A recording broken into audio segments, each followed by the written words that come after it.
took a long time, about 125 years, for them to recognize him as a hero. But he was vilified for some 125 years, treated like a criminal. If you see a picture of Homer Plessy on the internet, it's a lie. There's no known images of Homer Plessy. And isn't it interesting that the skin color of somebody that made that law, and we don't know what he looks like? Good evening. My name is Keith Plessy. I'm happy to be invited into the space here with Puentes. I'm a fourth-generation descendant of Homer Plessy, plaintiff in the Plessy versus Ferguson case of 1896. Good afternoon. My name is Lydia Charles, and I work with Keith Plessy and Phoebe Ferguson, who was not able to make it today. My family's here from New Orleans. I'm a cultural historian by training, and so grateful to be here at Puentes. Our organization is Plessy and Ferguson Initiative. We flipped the script on Plessy versus Ferguson. We are now Plessy and Ferguson. Hi, my name is Tatiana, and I'm a student at Tulane. My interest is I do a lot of service around New Orleans, specifically education equity, but aside from that, like on a more academic level, I am interested in speech pathology, so I'm studying cognitive studies, Spanish, and science and linguistics. Hi, my name is Chafrida. So I like to read, bake. On an academic level, I am a bio major, and I hope to one day be a doctor. My name's Caitlin. I'm a public relations major and a law minor, and I'm studying specifically crisis communications. And my interests, I am involved in Model United Nations, and so that takes up a lot of my time, and then in my spare time I read. Hi, my name is Abby. I'm a student at Suffolk University. I'm a law major. Specifically, I want to go into maybe family law. I'm not too sure yet. Some special interests of mine, I love improv. I also am in legal advocacy club at Suffolk, as well as volunteering in my free time at St. Francis House in Boston. Hi, I'm Haley. I'm a sophomore at Suffolk, and I'm double majoring in criminal justice and sociology and international relations. And I hope that I can just go into law, government, diplomacy, politics, all the works. Hi everyone, my name is Spria. I'm a current senior at Suffolk University and my major is computer science. I do want to go into health informatics in the future with biotech or just systems in hospital and healthcare. And with my hobbies, I like to play chess. I also like to travel a lot, and I like to do service work around the community. I'm Justin. I'm also a senior at Suffolk. I'm actually a history major with the U.S. concentration, so I'm pretty excited for what we're about to get into. And then I'm also a theater minor, so I like to act. I'm not quite improv, but I do sketch comedy, so same realm. But yeah, I'm excited to be here. Hi, I'm Scarlett. I attend at McDonald 35. I'm a junior. One of my majors I'm interested in is mechanical engineering, and my hobbies is soccer and dance. We, from Jeffrita down to Justin, are from Suffolk University, and then we're joined by these two amazing people from L.U.N.A, and we're here to talk to you guys about the 14th Amendment and Plessy versus Ferguson, and how it's now Plessy and Ferguson. I actually am going to speak here on the 25th to the folks that are also in this building, but I have the honor of being a part of your group today. Just to tell you that the Bywater area is where that 14th Amendment was tested. And that second test case, which turned out to be the Plessy versus Ferguson case, the Citizens Committee lived in this area, and they designed the protest to go against a segregation law called the Louisiana Separate Car Law. Now, this law was passed in 1890. By 1891, the Citizens Committee had banded together and formed a remedy to changing these laws. It was a result of the end of Reconstruction, which was probably the most productive time America had after the Civil War. And coming out of Reconstruction, the laws that were all created during that time and rights that were gained during that time were being taken away. So if you think about Homer Plessy being a shoemaker in that neighborhood and being selected to become the plaintiff in that case, he had to appear a certain way. And I know racism played into this so much because you had separate cars for people of color and people who are Caucasian. And if you were to step into a car that was different from your race, you could be charged. $25 fine, imprisonment, and it could be worse. You could actually be attacked. So when they had to design this case, they had to go into the laws, and they had to do a little bit of what I call collaboration, because they couldn't do it alone. The railroad was totally against the laws, and they wanted to change them. So they gained an ally, and the Citizens Committee worked with the railroads to design a protest that might get Homer Plessy safely off that train before he was noticed and a riot might start. So the 14th Amendment was definitely used because they wanted to make sure every citizen had the rights to equal protection. And these laws were going totally against those protections. So when they asked Homer Plessy to become that plaintiff, he was asked to go to the train station, which is right down the street where NOCA is, New Orleans Center for Creative Art. And he purchased a ticket there. So he appeared to be a white person. He was known to have, they said his genealogy he was 1/8 black, and the rest was European in his lineage. And if you see a picture of Homer Plessy on the internet, it's a lie. There's no known images of Homer Plessy. And isn't it interesting that the skin color of somebody that made that law, and we don't know what he looks like? So when he purchased the ticket, the train station was well aware that he was coming to purchase that ticket. So he purchased the ticket, he entered the train car, which was designated for whites only, and he sat down. Nobody noticed that he was a person of color, so they hired the conductor and arresting officer to come on that train and identify him as a colored person. So when he sat in the train, he could have went all the way to Covington without being noticed. But when the conductor approached him and asked, was he a man of color? He said yes, and he told him to move to the car designated for his race, and he refused. So he was arrested by an officer who was hired by the railroad and the Citizens Committee. And they got him off the train, brought him to central lockup, booked him, and the case was then filed. And in order to move it from a local case to a state case, and then eventually to U.S. Supreme Court, it took about 4 years. And that was an amazing pace at that time, because you had no internet, you had no ways of communicating fast. You know, people took weeks to deliver messages. So you can imagine that time was so important for them. And they did it all in 4 years. But the 14th Amendment was tested, and when it went to the U.S. Supreme Court, our U.S. Supreme Court at that time was not a good Supreme Court. And they did not agree with a law that was already written and was supposed to be being practiced by this country. And they turned it into a law that stated that separate but equal is constitutional. And they were allowed to separate people by race, which began an avalanche of bad laws, Jim Crow laws, what they call it. But this stopped people from not only riding the trains, it separated people in schools. There were separate race schools, separate, you couldn't drink at a water fountain. There was a colored fountain and a white fountain. And parks, you were not allowed to go in a park. Entertainment, you were not allowed to enter, even though your name might be on the marquee and you're the guy performing, you gotta come through the back door. So all these laws came about after Homer Plessy's attempt to sustain the 14th Amendment and keep it in our laws, but it was treated as though it didn't exist in 1896 when the decision was decided. But anyway, this year makes 130 years since that happened.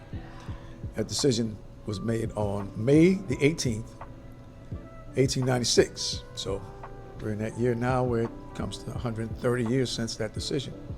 But I'll tell you about some progress that we encountered in 2022. We had the governor of Louisiana come down to New Orleans and remove the charges that they placed on Homer Plessy.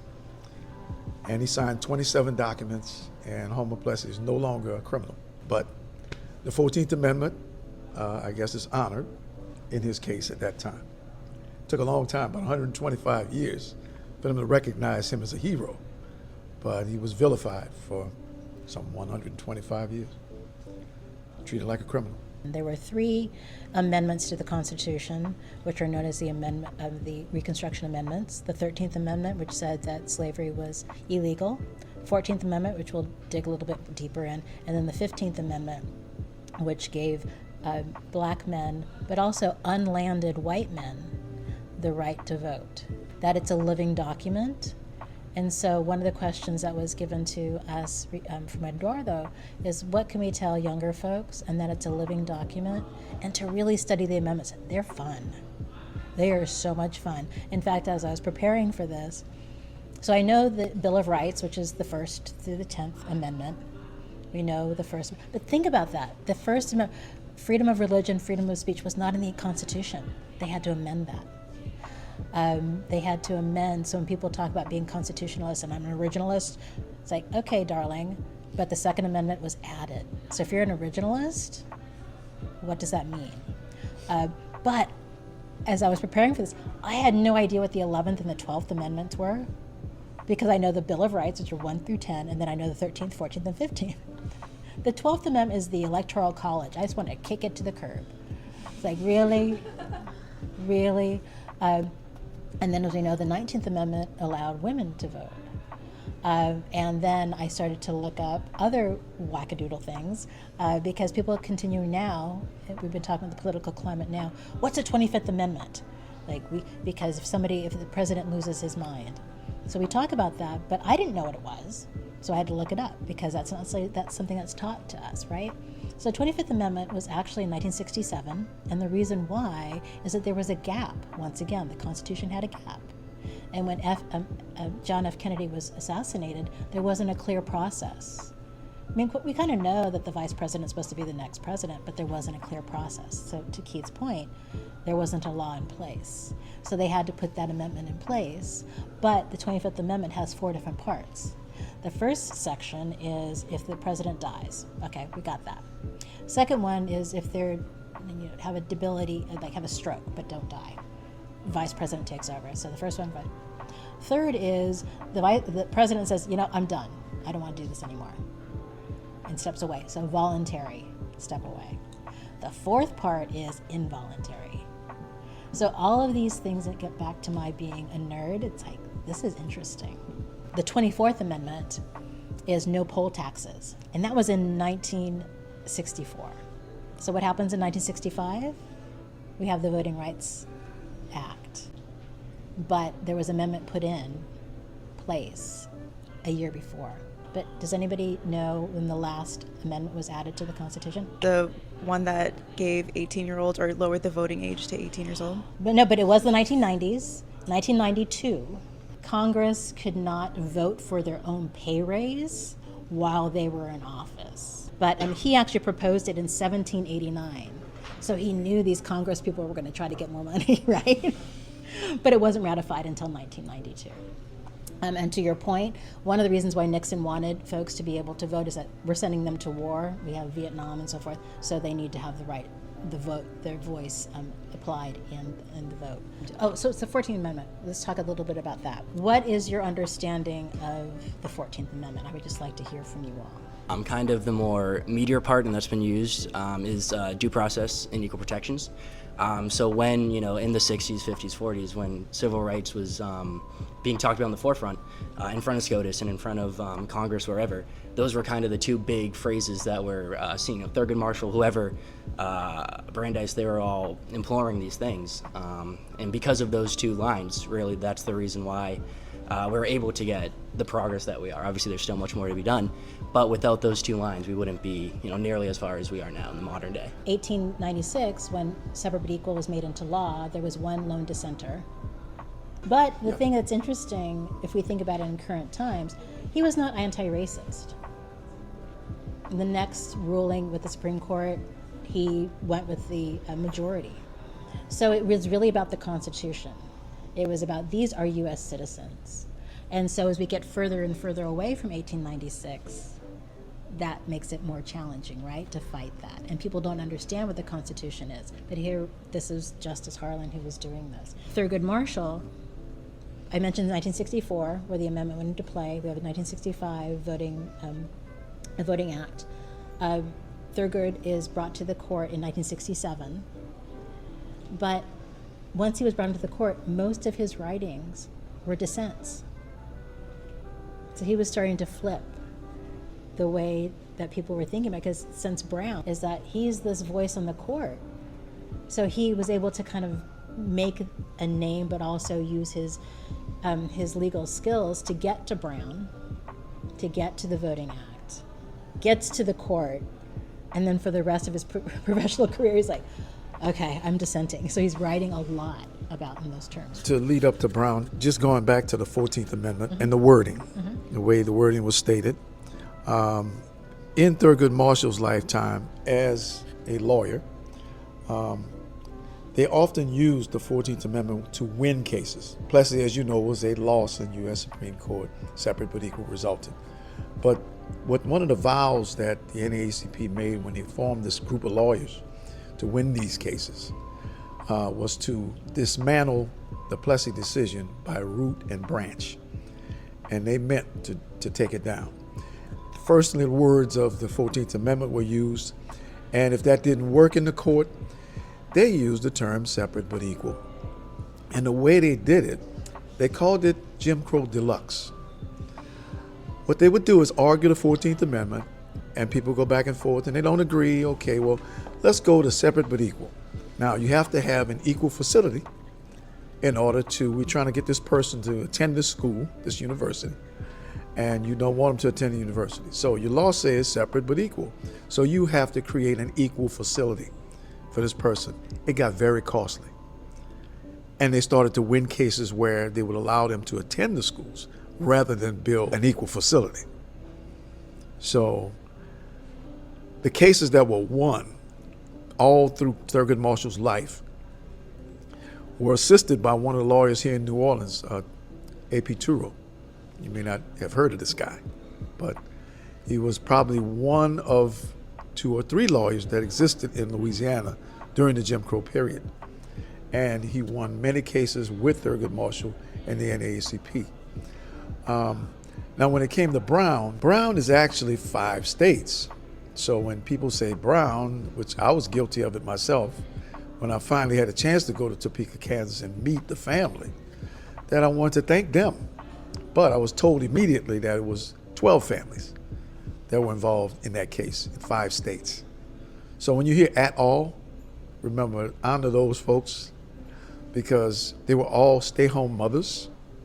By the way, the plaintiffs were not like Homer Plessy, a male, and Reverend Brown was the only male in the plaintiffs group.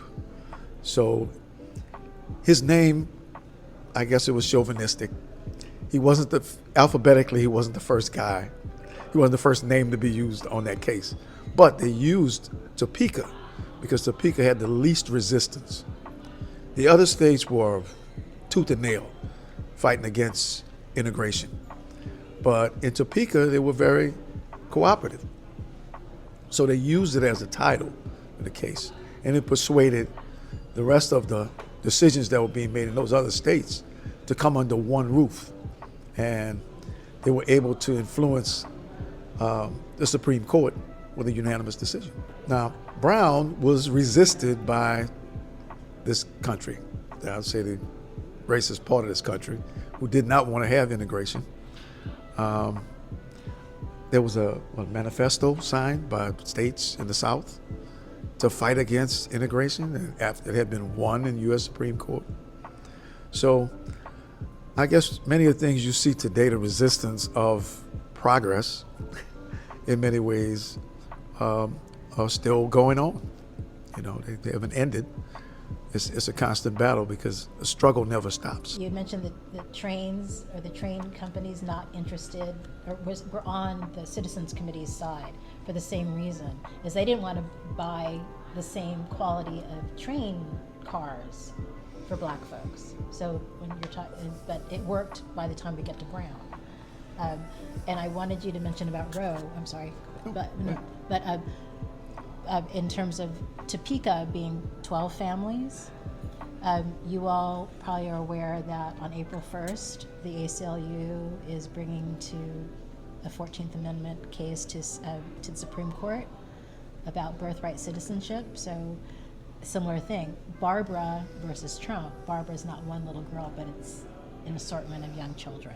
So we're still using these same kind of patterns to try to get rights of individuals in this country moving forward. But I was going to have you talk about Roe. As a precedent, when Brown was decided, it was deemed that Brown overturned Plessy V Ferguson. Well, if you look at it from another perspective, Brown was education, Plessy was transportation, and there were still buses being burned in Jackson, Mississippi, long after Brown. That was in the 60s. Brown was in the 50s. So to say that Homer Plessy's case was not solved until about 1965, when the Voting Rights Act came around and the Interstate Commerce Commission allowed equal travel in transportation. So, it's said that it overturned Plessy, but it actually didn't. It kind of shook up separate but equal when Brown was decided. But in Roe v. Wade, they actually tried to use Plessy v. Ferguson as a precedent to take away the rights of a woman to decide what she does with her body. And they tried to compare it, and I always say that two wrongs can never make a right. Plessy v. Ferguson was wrong, and to try to overturn Roe v. Wade was wrong. So how does that right? I don't know. But they tried to make sense out of it, and they got away with it. When we talk about modern day influences of the 14th Amendment, we were talking about it outside, about the reversal of affirmative action and talking about colleges admitting marginalized groups. What are your guys' thoughts on that, if any? There would not have been, I would say, a way to have affirmative action had not discrimination and hatred been practiced before. It was there to take away those things, those evils, and now you try to make that seem like it's evil? It's reverse psychology turned upside down. The 14th Amendment was to ensure that formerly enslaved people were U.S. citizens. Yeah. And we know that inequality has existed, talking about school admission. I mean, I stayed there for 1 year because it was not my space. But when we talk about affirmative action, we know that there are different categories of people who are able to get affirmative action to get into education. If you read the book, which is very thick, but it's interesting, is that he had a relative half-brother who was black. So that's the author's argument, is that one of the reasons why he was more amenable to the idea of being a descent was because he had been with black folks in his space. And so that's the argument that was happening in the 60s, right, with affirmative action, is that if we are going to be a country where citizens are equal, we have to live with one another, we have to know one another. It's not a question of language or religion or whatever, but we were protected by the First Amendment. So by the 14th Amendment, it was just, we're all citizens of this country, we're all human. Be at stake during the political climate. So I think it's fascinating. So I'm a historian by training. So 50 years from now, all these cases have Trump and or a member of his administration in it. So there's Trump, it's Trump versus Hawaii, which is the Muslim ban, which was, the Supreme Court was cool with that. Noam versus National TPS Alliance, are you familiar with that case? This was 2025, so last year. Ended temporary protected status for 300,000 Venezuelan nationals. And we know now what's going on to 3 Iranians who've been trying to come into this country, and we've denied them access, and we've been sending Iranians back. And we already have set the precedent for $300,000 for Venezuelans. It's still in litigation, but all of their protections have been taken. And then, of course, Barber versus Trump, class action challenging executive order denying citizenship to children born in the U.S. to parents who are not citizens. And you might be more familiar with this. I was not until I read this. The two things that really struck for me is that your parents could be here studying, and you were born, but because your parents are not citizens, you are not a citizen. Or your parents could be here for work, once again, contributing to American culture. There's a group of doulas in Minneapolis right now, you might be familiar with this too, who have been helping immigrant families with the birth of their children, but that are not in the hospital, so their paperwork is not part of the system. So they're going to have to defend themselves being born in this country. Even if we are able to kind of get past this, they have no documentation that they were born here. So in terms of young people, these are things that you're going to be having to deal with. We're here to fight with you, but I think that's something that's going to continue to be in process. So there's culture, policy, law. Plessy versus Ferguson.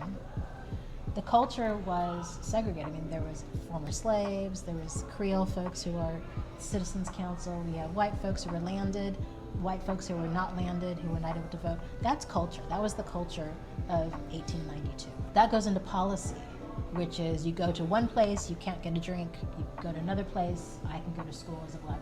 So that's policy, but it's not a national law. So these cases come to play to be law.